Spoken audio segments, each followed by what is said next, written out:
Hey guys, it's your girl Only Ruby. I'm back with another reaction video by the title. I'm reacting to Bronx Gang War and we'll get right into this. I guess it's gonna give me a better understanding of the Bronx gang. Especially the rappers I be reacting to, bro. Cause I be like, damn, they all be dissing each other, bro. Have yet to see any one of them like actually cool with each other. But y'all got so much to react to, so I'm gonna react to this. I ain't gonna lie, the Bronx always been a wild place. I just never knew it was that wild. Since in or around 2018, the Drug Enforcement Administration, DEA, and the New York City Police Department have been investigating a violent criminal organization known as the Mack Bowlers. The Mack Bowlers are a subset of the larger Blood Street Gang, specifically, the Brims branch of the Bloods. While a subset itself, the Mack Bowlers organization has nevertheless been split into smaller branches that control various neighborhoods in New York City and the Bronx. This particular investigation focused on the Mack Bowlers branch that has been operating in and around the Bronx within the... I don't know nothing about the Bronx. I ain't never been... I've been to the Bronx. I probably could count how many times on one hand I've been to the Bronx. Finds at the 40th precinct since approximately 2011. This branch of the Mack Bowlers centered their operations within the Melrose and Jackson housing projects and around Kirtland Avenue. The Mack Bowlers branch from the Melrose and Jackson houses is primarily comprised of members and associates of several smaller local Bronx street gangs, including the Kirtland Avenue Crew, CAC, God's Favorite Children, GFC, the L's, Six Wild, and the OGs. Despite the fact that many of its members belong to smaller neighborhood gangs, the Mack Bowlers have operated as a single organization since 2011 and controlled territory as a single unit rather than divided amongst the local gangs. Within the gang's territory, members and associates of the Mack Bowlers sold various narcotics, including crack cocaine, heroin, and marijuana. Members pooled their narcotics profits and used them to purchase additional amounts of narcotics as well as firearms that were used to commit, among other things, murders, shootings, and robberies. Indeed, this branch of the Mack Bowlers sought to exercise control over its territory and to assert dominance over rival gangs, in particular, the Young Gunners or YGs, who operated in an area near Mack Bowlers' territory. The Mack Bowlers and the YGs have been locked in an increasingly violent dispute since in or about 2011. The beef resulted in several acts of violence, including several shootings and murders, all of which were aimed at protecting Mack Bowlers' territory from encroachment by YGs, intimidating YGs, retaliating against YGs who struck against Mack Bowlers, and generally increasing the Mack Bowlers' reputation in the streets, and individual Mack Bowlers' reputations within the gang itself. In connection with this rivalry, Mack Bowlers members and associates maintained and shared firearms, which were often used to attack rival members of the YGs. These shared firearms were kept in several stash locations known to certain Mack Bowlers members and associates. Whenever Mack Bowlers needed firearms, they could, and did, obtain and use the gang's shared firearms. We are going back to the beginning, the OGs, Kirtland Avenue. We did a short piece on Melly Mel Bowler. Now, let's cover the other players. Sean, aka S. Dot, was a member of the Mack Bowlers. Since young, he had witnessed violence in the neighborhood. These problems worsened as S. Dot aged, and he stopped going to school when he was 14. S. Dot found some belonging by hanging out on the street and associating with gang members. He was actively pursuing this lifestyle in his late teens. As a result, in 2009, he was arrested for and pleaded guilty to attempted criminal possession of a weapon in the second degree. He was sentenced to 1 year of imprisonment. In 2010, S. Dot was arrested for robbery in the third degree. Tosh Bowler is a ranking member of the Mack Bowlers. At age 15, he was arrested and adjudicated a youthful offender for robbery, and detained for 1 year at Brookwood Secure Center, a juvenile detention center in upstate New York. At age 17, he pled guilty to attempted criminal possession of a weapon, and sentenced to 1 year at Rikers. On December 12, 2010, Tosh was a victim of a gang-related shooting. That evening, Tosh was shot at near the intersection of 155th and Cortlandt Avenue. Then, just over a month later, during the evening of January 24, 2011, Tosh Bowler and other members of GFC were hanging out on Cortlandt Avenue. Suddenly, they were chased by YG members, Tol J, Oe, Black, Dodie and others. Tosh and his associates barricaded themselves in the back room of a nearby deli. After Tosh and his GFC colleagues sought refuge in the deli, Dike Etheridge was murdered outside. The following day, at approximately 1:40 p.m., 3 members of the 44th Precinct's anti-crime unit, Officers Puente and Andujar, and Sergeant Diaz, were driving north on Concourse Village West in an unmarked police vehicle. Officer Andujar was driving slowly, approximately 5 miles per hour or less. Officer Puente and Sergeant Diaz saw Tosh and his cousin Javon standing on the sidewalk engaged in conversation. Sergeant Diaz, who was seated in the rear passenger side of the car, allegedly saw Tosh show the brown butt of a gun to Javon. Tosh was holding the gun near his waistband. Officer Puente, seated in the front passenger seat, also saw the brown handle of a large gun tucked into Tosh's waistband. Officer Puente told Officer Andujar to stop the car, and all 3 officers then exited the vehicle yelling, "Police, don't move, stop." After the officers identified they couldn't do that in the buildings. The buildings only got cameras. Tosh began to run, and Officers Puente and Andujar gave chase. Tosh ran up a ramp leading into the courtyard of an apartment building complex. Officer Puente lost sight of Tosh for about 2 to 5 seconds as Tosh turned up the ramp. While chasing Tosh, Officer Puente had his weapon drawn and was saying, "Police, stop." In the courtyard, Tosh threw himself on the ground and placed his hands behind his back.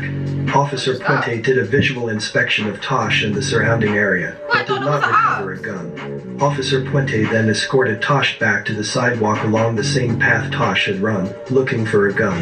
While Officers Puente and Andujar chased Tosh, Sergeant Diaz remained on the sidewalk with Javon, who did not attempt to flee. Sergeant Diaz asked Javon for his name, date of birth, and address. When Officers Puente and Andujar returned to the sidewalk with Tosh, Sergeant Diaz instructed Officer Puente to remain with Tosh and Javon, while he and Officer Andujar canvassed the area for a gun. While searching, Sergeant Diaz observed a brown object in a pile of snow at the top of the ramp, next to a garbage can. Sergeant Diaz retrieved the object, which he discovered was a revolver loaded with 6 rounds of ammunition. Sergeant Diaz then instructed Officers Puente and Andujar to place Tosh and Javon under arrest, and they were then handcuffed. The arrest occurred at approximately 1:45 in the afternoon. After arriving at the 44th Precinct, Officer Puente placed Tosh and Javon in separate holding cells, as is required in connection with a gun arrest. Tosh claims that while he was in the holding cell, Officer Puente again repeatedly asked him whether he was going to let Javon go down for the gun. When Officer Puente gave Tosh his cell phone so that he could call his mother, Tosh alleges that Officer Puente asked Tosh if he had come to a conclusion about the gun. Tosh claims that in response to Officer Puente's questioning, he admitted that the gun was his. Tosh was subsequently interviewed by a different detective and agents. Tosh stated that he ran from the police because he had a gun, which he threw into the snow by some garbage before the police apprehended him. Tosh told both Detective Mayfield and Agent Castillo that he had obtained the gun in October or November 2010. While attending a party in Harlem, he saw 2 young kids playing with a gun and took the firearm away from them. Tosh said that he kept the gun at his aunt's house until the gang attack and homicide on January 24, 2011. Tosh began carrying the gun the next day for protection. Eventually, he was sentenced to 60 months imprisonment. This next situation was a real one, bro, because some people would have been like, nah, I ain't do it, you know what I'm saying? Mack people would have been like, I don't do it, or blame it on their friend. He just took the charge. He's like, you know what? Or of an internal dispute. It's mine. Like, I ain't gonna lie, I'm about to sit aka D-Nice, joined the Mack Bowlers in 2011. In 2007, he was adjudicated a juvenile delinquent and was detained for 18 months at Glen Mills School, a residential facility in Pennsylvania. He and his family moved out there in hopes of a better life and to escape the harsh realities of the Bronx. Although he was in PA, still, he would go back to the Bronx when he had free time.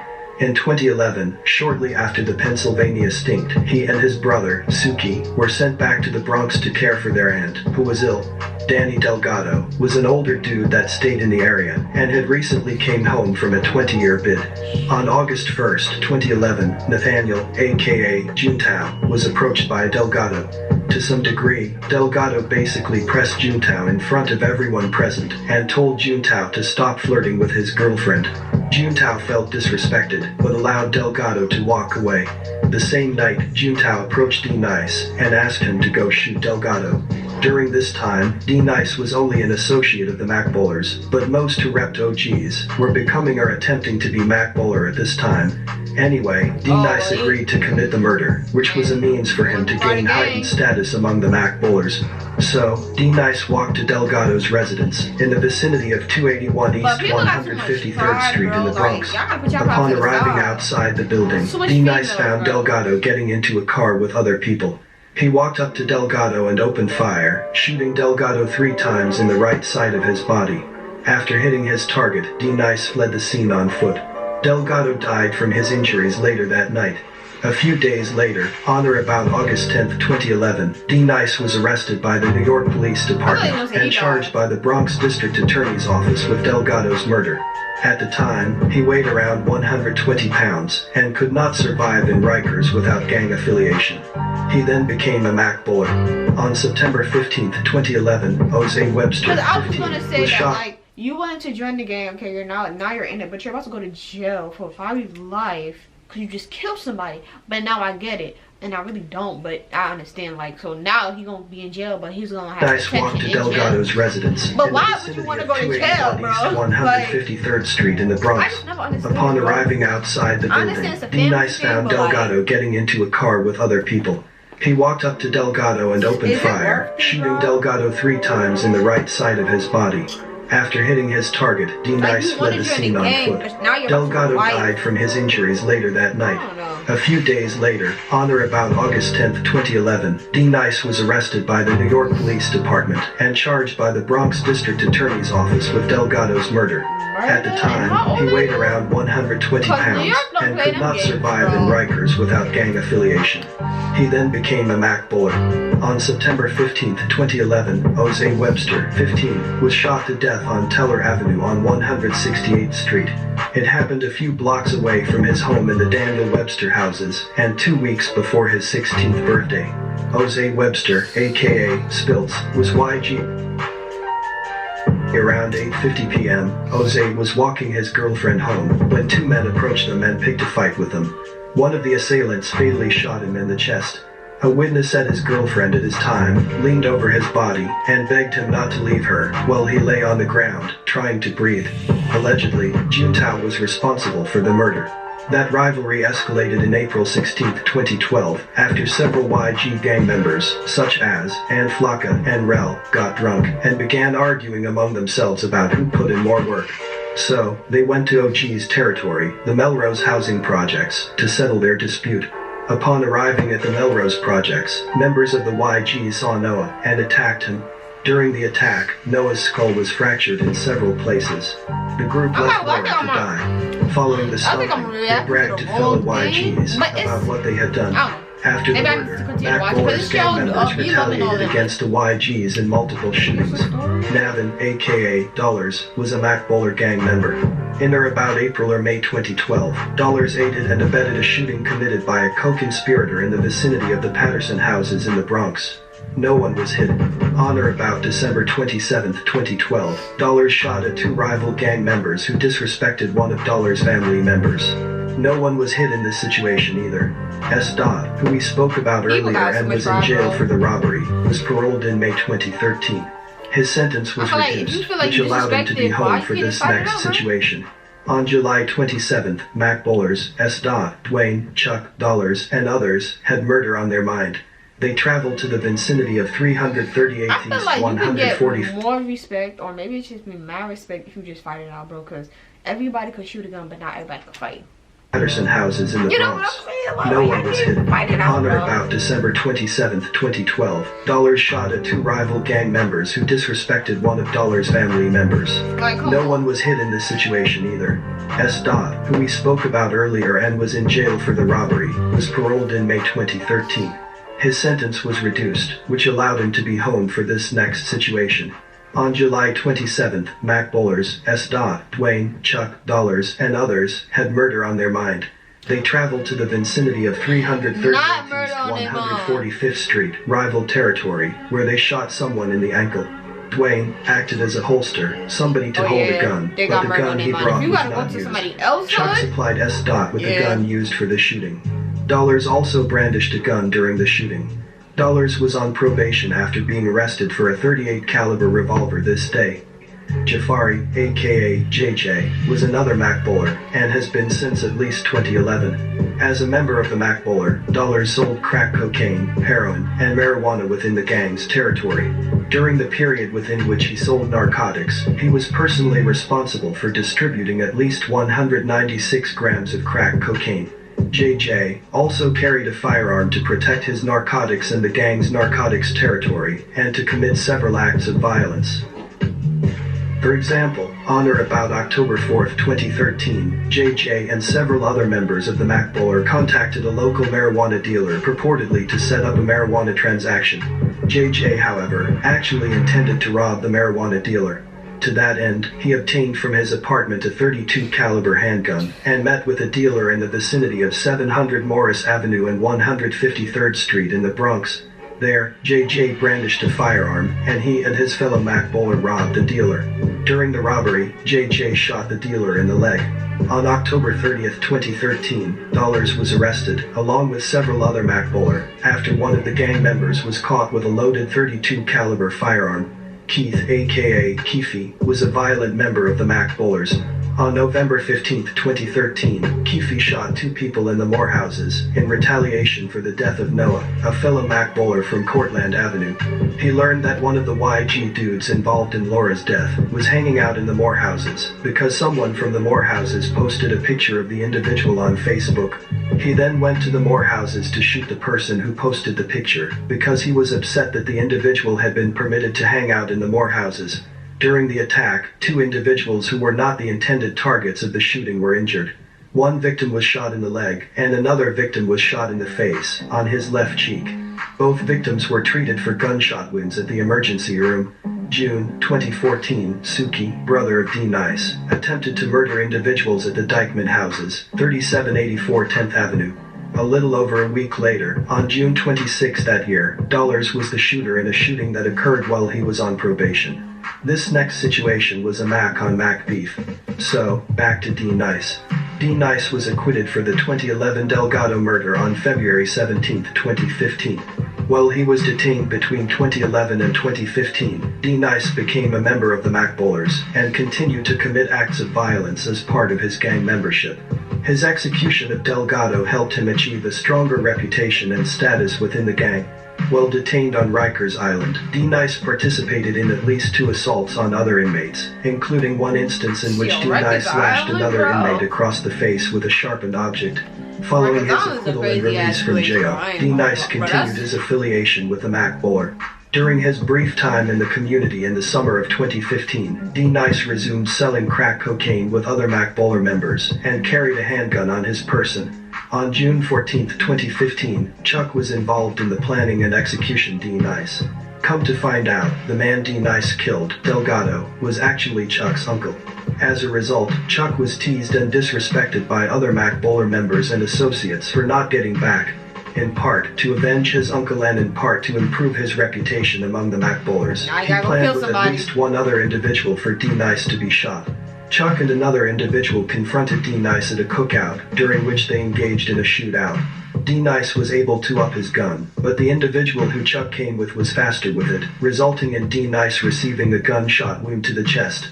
He survived, but was back in jail after these 10 days of freedom. He would go on to become a known serial slasher in the jails.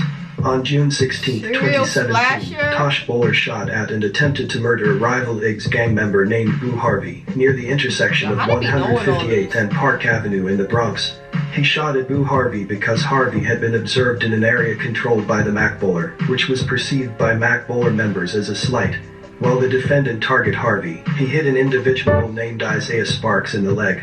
Law enforcement officers recovered from the scene approximately 5 .357 caliber shell casings and surveillance video recorded in the area. The surveillance video, which was captured moments before the shooting, showed the defendant, Boo Harvey, and Isaiah Sparks on Park Avenue with several other individuals.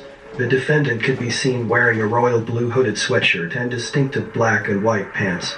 Additionally, the defendant's face was clearly visible at times. Moreover, the defendant posted several rap videos on YouTube, in which he references cooperators and cooperating with the government more generally. For example, one song, titled Should Have Neither Told, references several federal cooperators by name. In that same song, the defendant raps about feeding cooperating witnesses with a Beretta, meaning he intended to shoot them. The defendant was arrested on June 27, 2018, and has been detained since that date. On July 9, 2017, Keefe shot 3 people in the vicinity of 1168 Clay Avenue in the Bronx.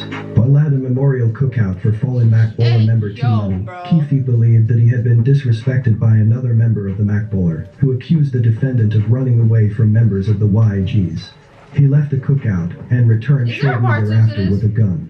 Keefe then shot the Mack Bowler who made the accusation and 2 other individuals, before fleeing the scene. Police officers who responded to the scene of the shooting observed 2 males on the street with gunshot wounds. Officers were subsequently notified that a 3rd shooting victim had recently checked himself into Bronx, Lebanon with a gunshot wound to the face suffered at the same location. Between approximately 2012 and 2018, Xavier Holman was a member of the Mack Bowler who also associated with an allied local street gang known as 6 Wild. As part of his membership in the gang, the defendant sold marijuana. The defendant also promoted the gang on social media by, for example, referring to himself as Rico Bowler, and thereby declaring his membership in the Mack Bowlers. He had already done time for robberies in 2010 and 2014. He came home in 2015 and was able to get a construction job. At some point, Rico felt disrespected by a drug dealer who became romantically involved with the defendant's ex-girlfriend and who insulted Rico's mother, as she was what people call a crackhead. On January 12, 2018, Rico responded to this combination of insults by firing a 9mm handgun 3 times into the rival drug dealer's door, thereby ensuring that Rico's fellow gang members would respect him and that his rivals would know not to cross him. He was arrested on January 22, 2018 and has been detained since that date. Between approximately 2015 and 2018, Keenan was an associate of the Mack Bowlers who sold marijuana in the gang's territory. In order to protect his drugs, proceeds, and territory from rivals, the defendant possessed firearms. On April 30, 2018, Keenan discharged 5 shots from a Luger 9mm at a rival gang member in the vicinity of 384 East 154th Street in the Bronx. Although no one was injured, the shooting took place in broad daylight. So, this about wraps it up. Other than these events, drug sales to undercover cops are pretty much done with this timeline. In all, this indictment charged more or less 20 members and associates of the Mack Bowlers with racketeering, narcotics trafficking. Coming down like an actual, like one of these I can't even say freaking words. I can't even say documentary. I can't even say, but y'all know what I'm talking about. I really thought he was going to talk about B-Love and all, and you know what I'm saying? So I kind of have a better understanding, like, because y'all be telling me they be beefing with who does that and that, and I just be like, I be so confused. So I thought this would help me. This did not. It really didn't help me. I'm not gonna lie. It just told me about the gang violence. Like, I'm not trying to hear all that. Like, we got gang violence here, but I'm trying to, like, have a better understanding of the B-Love, you know, K-Vlog, D thing, you know what I'm saying? More like that. So comment out videos, just comment down the links and I'll react to those. Thank you guys for watching. Don't forget to like, comment, subscribe, and subscribe to that post notification bell on so you know I've been in the video, and I'll see you guys in a minute.